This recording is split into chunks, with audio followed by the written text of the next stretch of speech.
Hello. So we are on part two of looking at how to actually look at these tree rings and figure out what they're telling us about the past.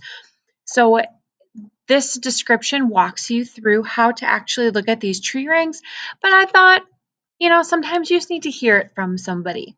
So what you can do is download this Excel sheet, or from your teacher, they might have given you a Google sheet with the information as well. So I just have that open in this second tab.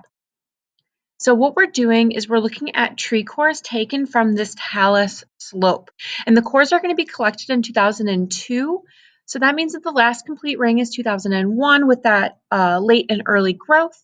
And the 2002 ring is incomplete, so we don't count it. What we are counting, and if you look at your page, oh my goodness, is you'll see something that kind of looks like this. So this is that whole core sample that we took with an increment bore. So this is my increment bore, and we would take this core sample with one of those. What we are now going to do is look at where we have consistently wide bands telling us that that's probably a year where we had a little more moisture in the environment, and years where there are consistently narrow bands telling us that it was probably a little bit drier that year. The first one is done for you. So the HDU01A sample is done for you, but I'm going to walk you through how that one was done. So when we zoom in on the sample, we are going to use our mouse and go all the way over to the side. These three dots signify the year 2000. So this was collected in the year 2002. So this would be 2001 and 2002. We're going to start at the year 2000.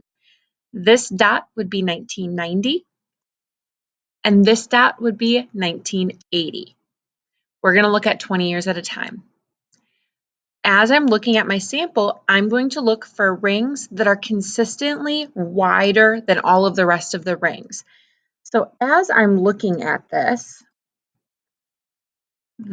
ring right here looks a little bit wider than every other ring in this 20-year segment. So once again, this is 2000. This is 1990, where this dot is, and then this dot signifies 1980. So what I'm going to do is I'm going to figure out what year that ring represents. So if this is 1980, this would be 81, 82, 83, 84, 85, 1986. So what we are going to do is go back to our spreadsheet, and at 1986, notice we put a W for wide. None of the other rings really stood out, so we're going to leave those blank. Now we're going to go back to our site, and we're going to scroll to the past 20 years.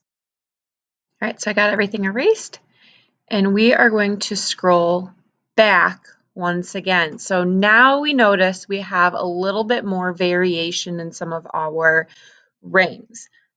So I'm just going to get my little marking tool. This dot was 1980, so that means that this dot right here is 1970, and this dot right here is 1960. So I'm only going to look at the rings that are within this group of 20. So right off the bat, this ring is definitely wider than the rest, and it's about the same as this one, so that one's definitely wider. So I'm going to count ahead 1970, 71, 72, 73, so this would be 74 and 75.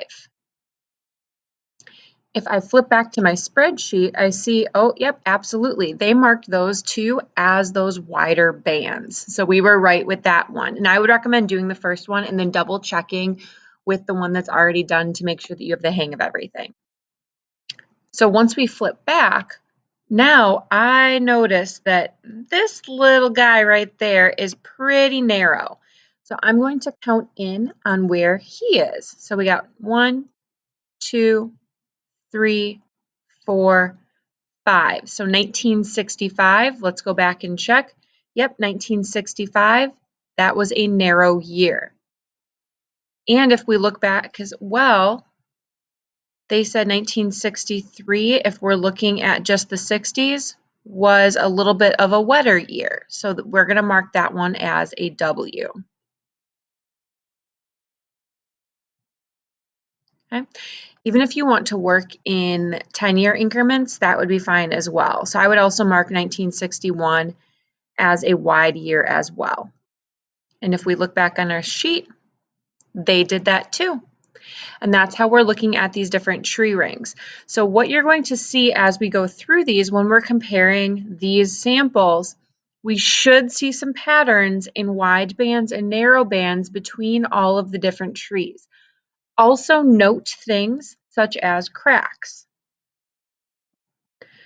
So the stat was 1960. If we go back, 1950, 1940, 1930, we have some cracks here. So that can mean some potential trauma happened to that tree, and that would be important for us to note. So good luck. I hope this little tutorial helps you to figure out what trees can actually tell us about climates of the past.